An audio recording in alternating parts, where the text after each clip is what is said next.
لكم بشرى الإجابة والقبول. Assalamualaikum warahmatullahi wabarakatuh. Bismillahirrahmanirrahim. Alhamdulillahirabbil alamin wassalatu wassalamu ala sayyidil mursalin sayyidina Muhammadin wa ala alihi washabihi ajma'in, amma ba'du.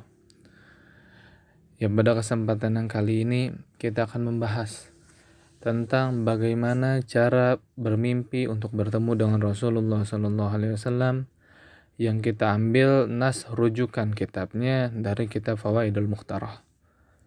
Jadi kita sebagai umat muslim yang mengakui akan kenabian daripada Nabi besar Muhammad SAW, kita sangat mencintai beliau. Apalagi kalau misalkan kita dapat bermimpi untuk bertemu beliau, itu sesuatu yang umum, yang banyak diinginkan oleh kebanyakan daripada orang muslim. Karena kita mempunyai keinginan tersebut, kita akan membahas bagaimana cara untuk bermimpi dengan beliau sallallahu alaihi wasallam.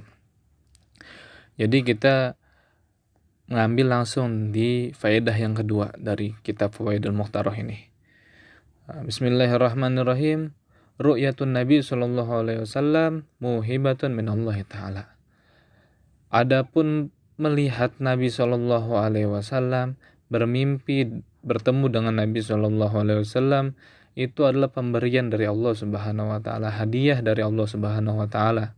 La tunalu bi kathratil ibadati wal ilmi. Tidak mencakup dengan banyaknya ibadah dan ilmu. Jadi enggak mesti orang yang banyak ibadah dan banyak ilmunya itu dapat mimpi bertemu dengan Rasulullah sallallahu alaihi wasallam. Fakam minal awami, maka berapa banyak daripada orang awam yatakarraru lahu ru'yatuhu sallallahu alaihi wasallam, itu berulang-ulang kali bermimpi bertemu dengan Nabi Muhammad sallallahu alaihi wasallam. Jadi berapa banyak orang awam yang bermimpi bertemu Rasulullah sallallahu alaihi wasallam. Wa bi'aksihil alim abil abid, kebalikan dari seorang ahli ibadah ataupun orang yang berilmu. Bahkan mungkin kalau misalkan dihitung-hitung lebih banyak daripada orang awam yang mampu untuk bermimpi bertemu dengan Rasulullah sallallahu alaihi wasallam. Jadi bermimpi bertemu Rasul, kita gak ahli ibadah, kita gak punya ilmu, tapi kita pengen bermimpi dengan Nabi Muhammad SAW. Jadi apa? Jadi intinya wal ghalibu takunu ru'yatuhu sallallahu alaihi wasallam bi quwwati ta'alluqi wal mahabbati wasyauq.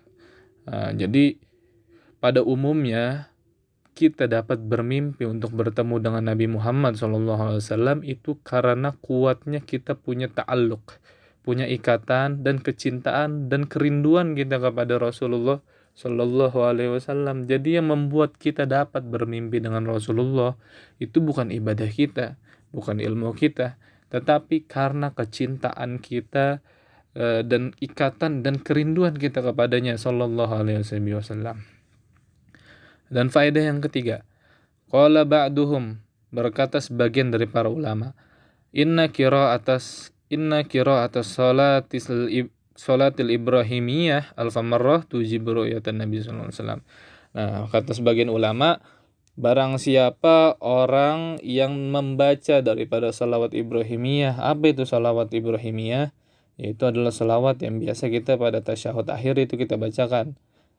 Salawat yang kita baca pada tasyahud akhir, Allahumma sholli ala sayyidina Muhammad wa ala ali sayyidina Muhammad, terus sampai fil alamin innaka hamidum majid. Nah, itu disebut salawat ibrahimiyah. Nah, barang siapa yang membaca salawat ibrahimiyah sebanyak 1000 kali, cuman 1000 kali membaca salawat ibrahimiyah, itu wajib untuk bermimpi bertemu dengan Nabi SAW, kata sebagian dari para ulama. Tapi balik lagi ke faedah yang sebelumnya, bahwasanya mimpi ini didapati karena kita punya kecintaan yang kuat dan kerinduan yang kuat kepada Nabi SAW. Itu inti daripada kita dapat bermimpi dengan Rasul Sallallahu Alaihi Wasallam. Jadi mudah-mudahan kita semua dapat bermimpi bertemu dengan Rasulullah Sallallahu Alaihi Wasallam dan juga mendapatkan syafaat beliau. Amin amin ya rabbal alamin. Kurang lebihnya mohon maaf. Wabillahi taufiq wal hidayah. Assalamualaikum warahmatullahi wabarakatuh. Lakum busyral ijabati wal qabul.